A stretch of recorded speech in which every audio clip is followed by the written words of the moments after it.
మరి మన నందిగాం సురేష్ రాజధాని వెంకటాయపాలెం ఉద్దండరాయనపాలెంలో ఉండేవాడు.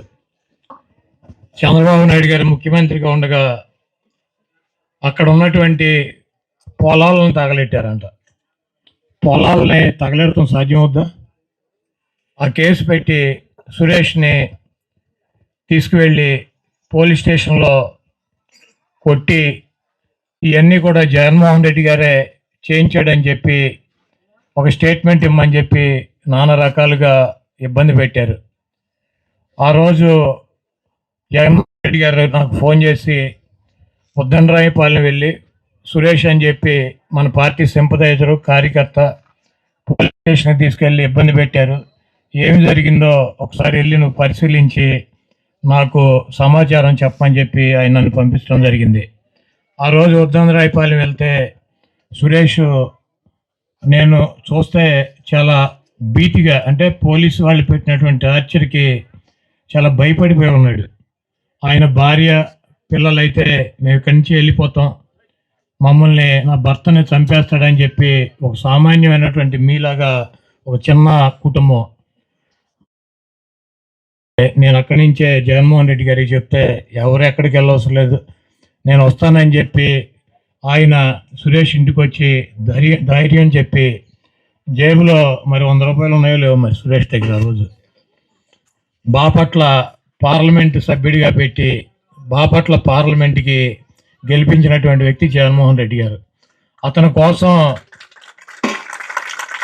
కోసం పార్టీ కోసం పనిచేసేటువంటి నిరుపేదల్ని నందిగాంలో జెడ్పీటీసీ ఒక యాదవ్ సామాజిక వర్గానికి సంబంధించినటువంటి జెడ్పీటీసీ 1 ఎకరం పొలం ఉంది, అతనికి మన మైలవరం సీట్ ఇచ్చాడు. బీసీ వర్గాలకు సంబంధించినటువంటి వ్యక్తికి, ఒక సర్పంచ్కి, ఒక ఇందిరమ్మ ఇంట్లో ఉండేటువంటి ఒక సర్పంచ్కి ఒక ఎమ్మెల్యే సీట్ ఇచ్చాడు, ఒక జెడ్పీటీసీ, ఒక ఎంపీటీసీకి, నిరుపేదకి పార్లమెంట్ అసెంబ్లీ సీట్లకి తీసుకెళ్ళి ఇచ్చి గెలిపించుకొని వాళ్ళలో తీసుకువెళ్ళి రాజ్యసభలకు పంపించి పార్లమెంటుకు సంబంధించి పేదవాడైనా నీతిగా నిజాయితీగా పార్టీ కోసం ప్రజల కోసం పనిచేసేటువంటి వ్యక్తుల్ని చంద్రబాబు నాయుడు లాగా కాకుండా జగన్మోహన్ రెడ్డి గారు పార్లమెంట్కి అసెంబ్లీకి పంపించి అత్యున్నతమైన స్థానంలో కూర్చోటువంటి వ్యక్తి జగన్మోహన్ రెడ్డి గారు. చంద్రబాబు నాయుడు గారిని చూసుకోండి, గుడివాడలో సీటు 200 కోట్ల రూపాయలకి అమ్మేశాడు.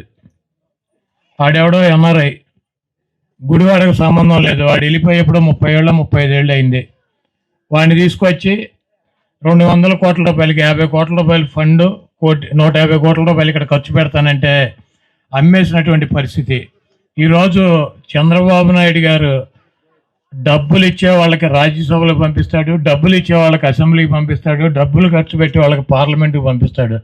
సురేష్ లాంటి నిరుపేదల్ని, చిన్న కుటుంబాల్లో పుట్టినటువంటి వ్యక్తుల్ని పార్లమెంట్కి అసెంబ్లీకి మంత్రులుగా ఆయన క్యాబినెట్లోకి తీసుకున్నటువంటి వ్యక్తి జగన్మోహన్ రెడ్డి గారు. దీంతో చెప్పేటువంటి ఉద్దేశం పేదల పక్షాన, ఎస్సీల పక్షాన, బీసీల పక్షాన, ఎస్టీల పక్షాన, మైనార్టీల పక్షాన, నిరుపేదల పక్షాన జగన్మోహన్ రెడ్డి ఉంటే డబ్బు ఉన్నటువంటి కోటీశ్వరులను తెచ్చుకుని. Please subscribe .news.